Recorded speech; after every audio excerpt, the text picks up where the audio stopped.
coaching specialist known as Stephanie White. Well, she shut down the New York Liberty to the tune of just under 100 damn points tonight, as the Indiana Fever without Caitlin Clark got completely That was an smoked. ugly game. That was a very ugly game. But what did you expect? The second night of a back-to-back, Caitlin Clark's not playing. Caitlin Clark's the entire motor of this team. Did you think they were going to beat the New York Liberty? I didn't expect them to win that game. Now, there have been times where I've went into games where I've expected the Indiana Fever to lose, and they've won. Like the Lynx game, when the Indiana Fever came out and beat them with no Caitlin Clark for the Commissioner's Cup. I was surprised. I didn't think it was going to happen. It happened. Shout out to the Fever. But this is what you should have expected. You should have expected them to get whooped. The New York Liberty 98-77 just destroyed the Indiana Fever. Due to her groin ailment, Caitlin Clark was only able to observe from the sidelines. Here's the worst part, though. During their post-game press conference, Sabrina Ionescu and Breanna Stewart couldn't stop talking about Clark. Then, that picture appeared. People, this situation is becoming messy. Faded the title to this one. Anyhow, there was a photo circulating, went viral, of Caitlin Clark in the bowels of the Barclays Center with Liberty coach Sandy Brondello and Breanna Stewart and Sabrina Ionescu. I'm just having a little... With all of this public acclaim, do you believe that Sabrina Ionescu and Breanna Stewart are consciously attempting to entice Caitlin Clark to the Liberty? This is becoming really crazy. So, let me explain what just happened. Caitlin Clark missed Wednesday night's game because of a groin issue, but the New York Liberty trounced the Indiana Fever 98-7. However, rather than simply enjoying their win, Sabrina Ionescu and Breanna Stewart talked about Clark as if she were a long-lost comrade for the duration of their post-game press conference.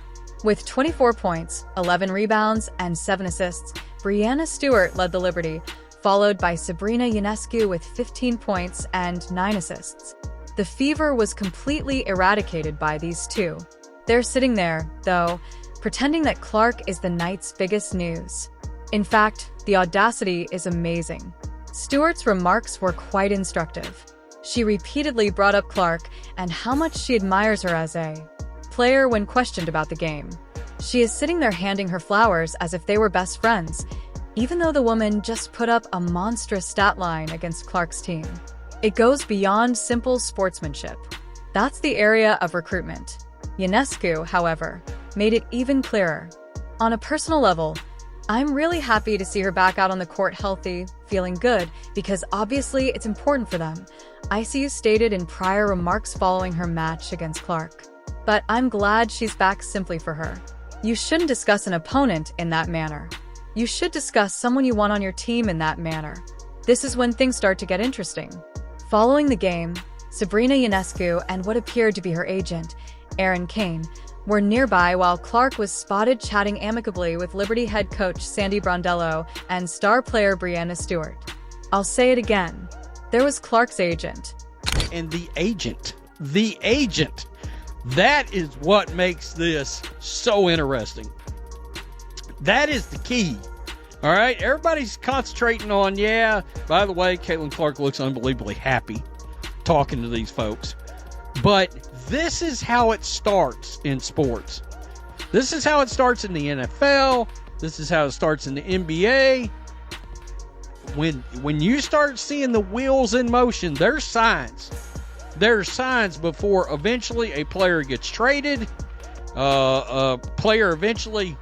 Friendly networking is not enough when agents engage in post-game discussions with opposing teams. All of this acclaim comes at a very dubious time. Consider it. Clark was recently hurt again. After the fever subsided, the Liberty Stars rushed to her aid to offer their congratulations. This is more love than Stephanie White has ever given Caitlin, a fan wrote in a comment. Steph makes a point of never praising CC. There you have it, scathing commentary. Let's take a moment to discuss the game itself.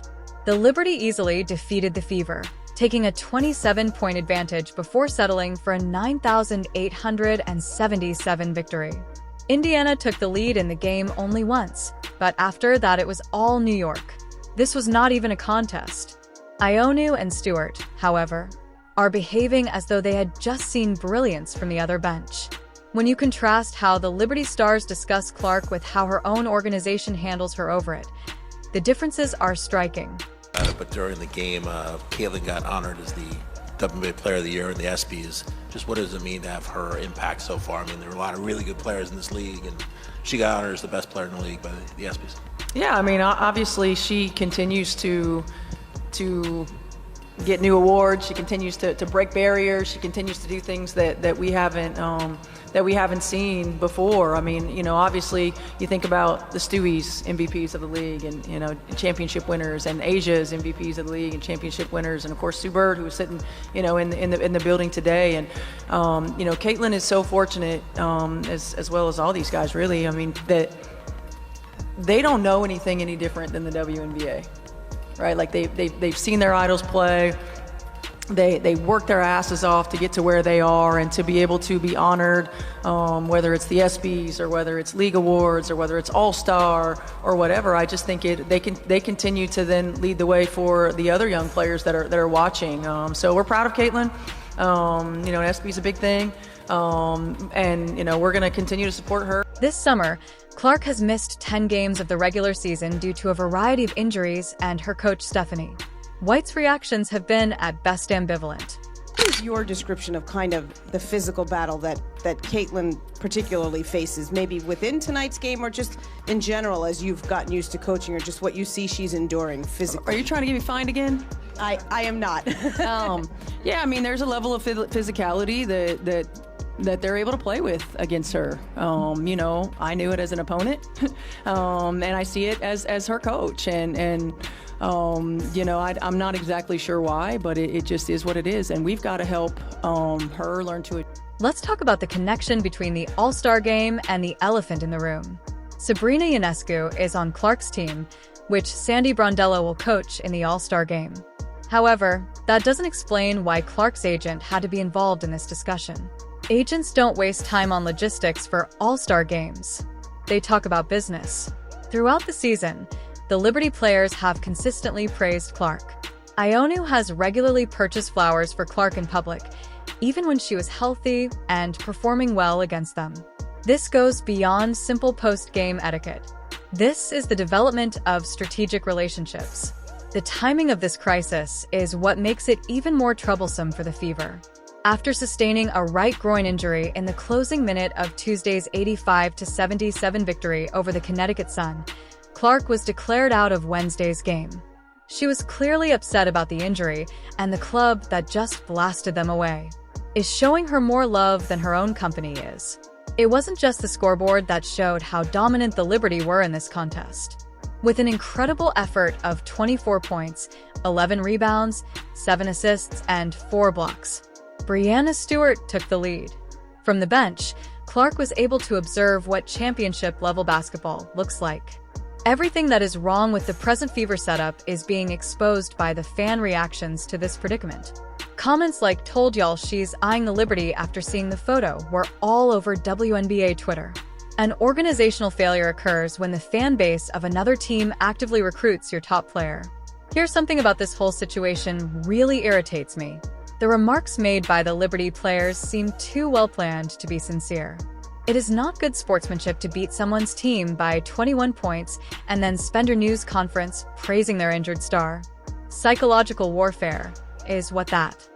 And Sabrina, for you all have now won 3 in a row, and it just seems like a switch flipped after that Sunday loss against the Storm.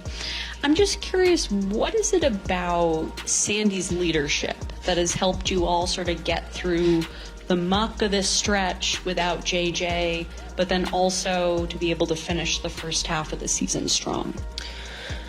Well, I mean, there was just this understanding of we got to just find a way and stay together, and we have all we need in the locker room. And, obviously I think we were losing some of those games ourselves. Like, we were just not coming out with the right energy. We were not playing Liberty basketball, and there was kind of just this realization of if we just kind of settle into doing that, we're in a really good spot. And so obviously Sandy continued to keep us together.